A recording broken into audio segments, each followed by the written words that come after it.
What's up, guys? Okay, so I just had this really great game which I thought I could break down. It was a solo v duos game. I won it, and I thought that there were a lot of really good examples of today's topic, awareness, and how it can make or break your games.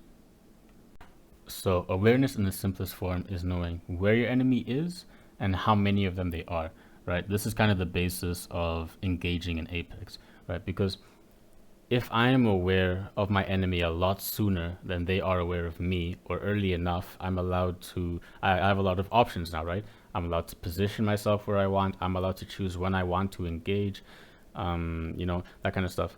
But if I'm only aware of the enemy when they drop on me and my only option is to fight now, that's not a very good situation, and that's one I want to avoid as much as possible. So let's go through what happens over here.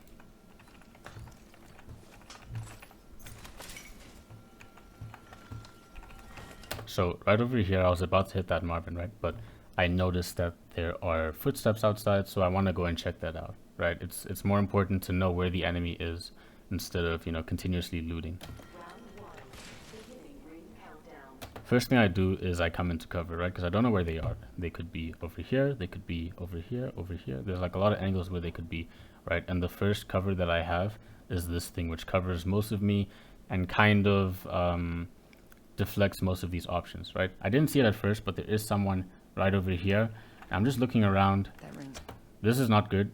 I should not have come over here and continue looting, but I did. I go back to cover, I see where he is, and notice how I don't engage. Danger. Right, he was charging up that havoc. That would have been damage I didn't need to take, especially looking at my loot. I have an R99 and I have a Peacekeeper. He has a havoc, potentially with optics. He can do a lot more damage in that situation than I can. And this is duos. I'm looking for his teammate now. I did hear him somewhere inside the building, so I'm trying to be very mindful of that.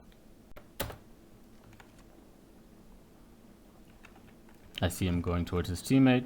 I decide, alright, I think I have a little bit of time to hit this. And then I go back, right? I don't want to spend too much time not knowing where these guys are. In the time it takes for me to use the Marvin and decide what loot I want to take and so on and so forth, these guys could be moving up on me. So I really quickly go back, see if I can peek them through the window or through the door.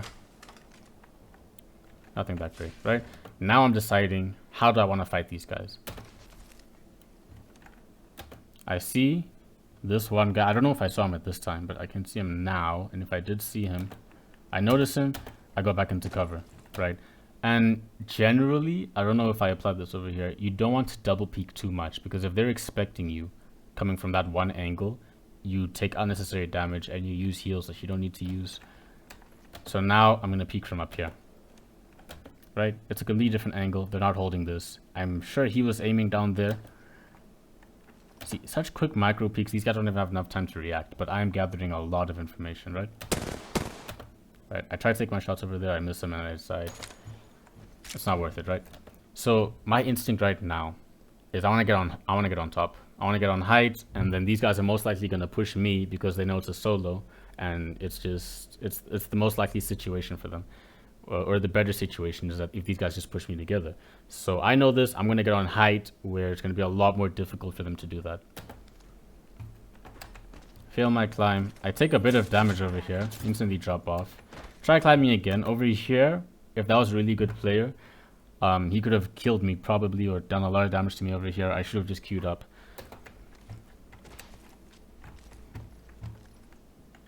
And then I'm back. I'm back to trying to gather information on where these guys are.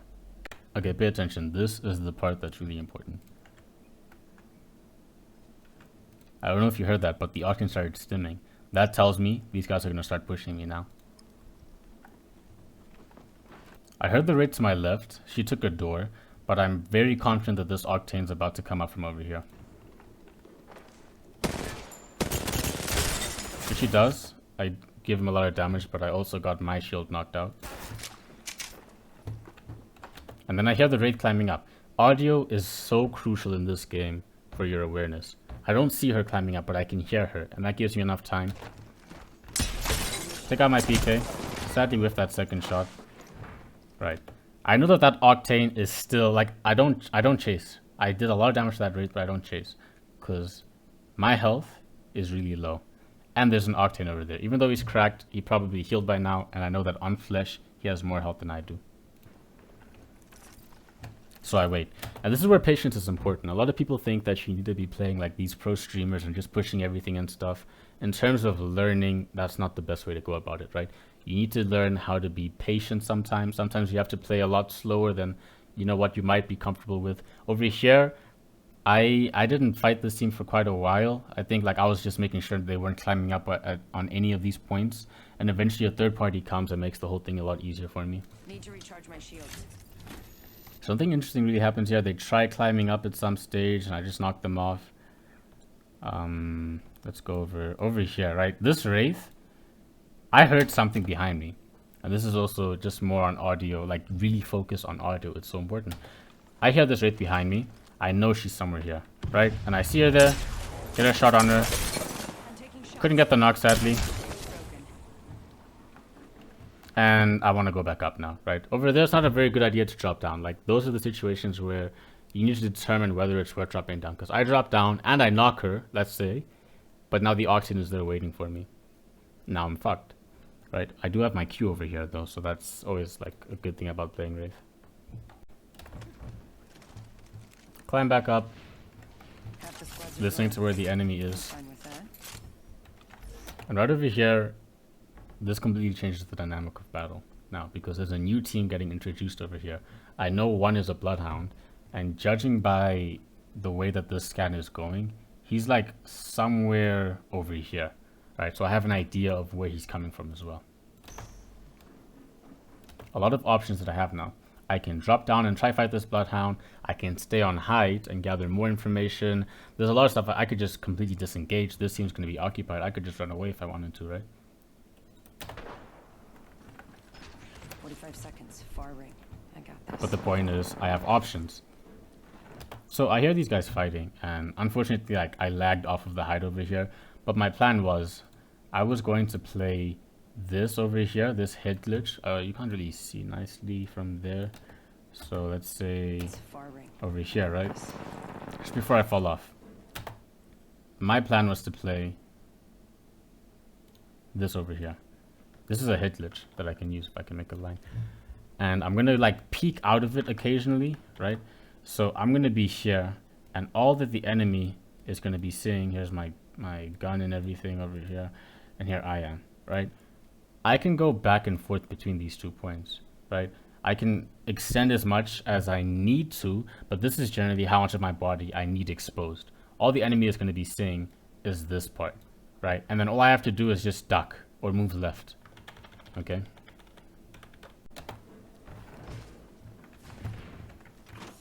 So I want to ask you guys, all right, what do you do in this situation? Like I said earlier, I lagged off, but let's just say for some reason you drop down and you see this Octane over here, right? What is the best course of action right now? Okay, if you said to fight, that would be wrong. I think probably the only correct answer in this situation, assuming that these are all good players, he sees you. I don't know how much health he has. I don't even know if he's the only one over here, right? I make the wrong play. I decide that I want to like fight him, you know, or I want to defend myself because I don't want to get shot in the back as I'm moving. What I should have done is make use of my Q over here. This would have been the play. I Q and then I climb back up because I didn't even know this guy was over here.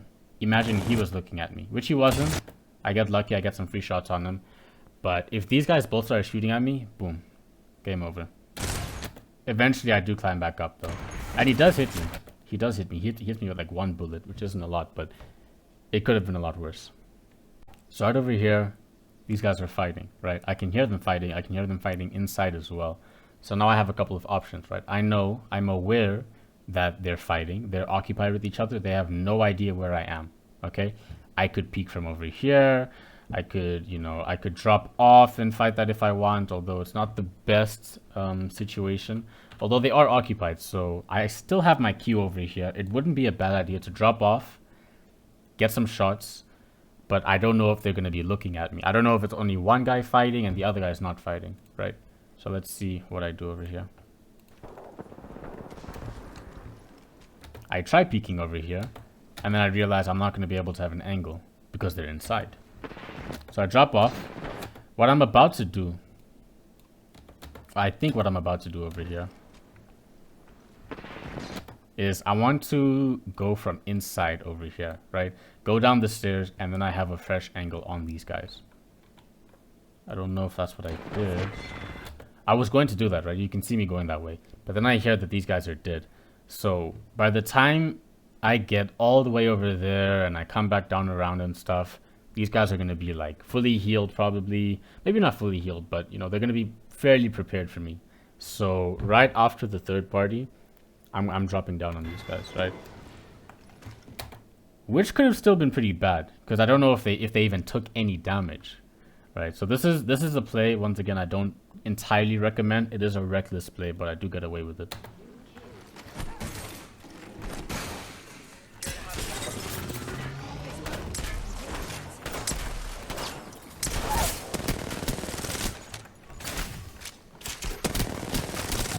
So, let's talk about this really quickly, right? Over here, I drop down. I get a very big hit on the octane. I know he's really low. So this bloodhound wasn't healed. I didn't know that yet. What do you think I should have done over here? As a wraith, I'll even give you a hint.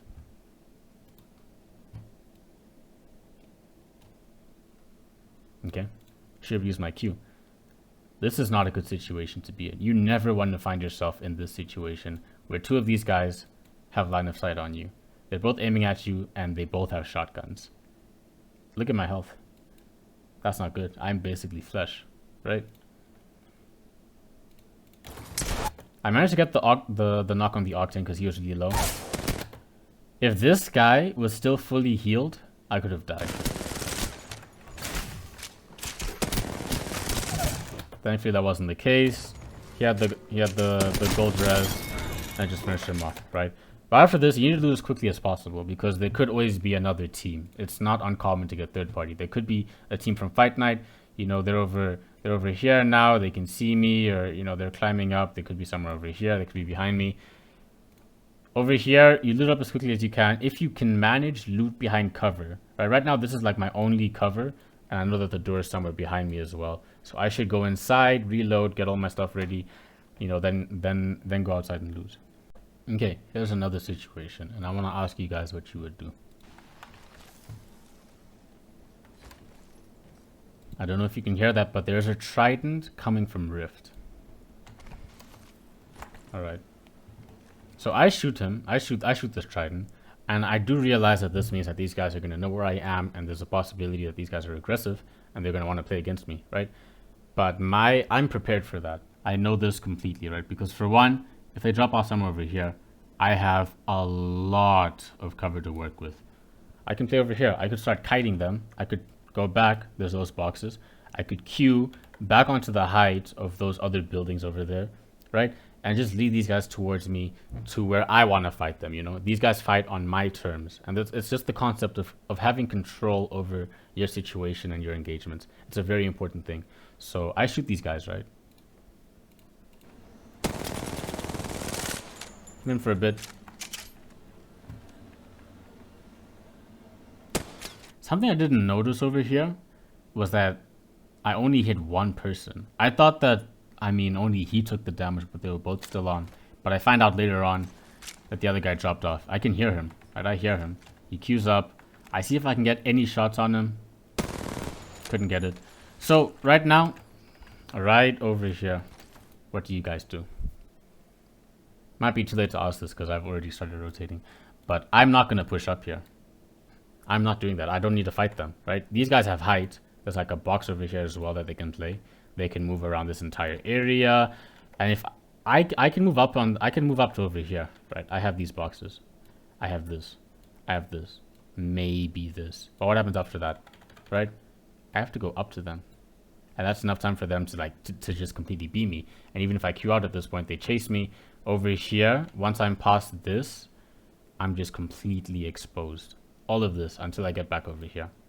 So that's an example of an engagement you don't want to take, because I'm aware that both of them are up here, but I'm not going to take that engagement.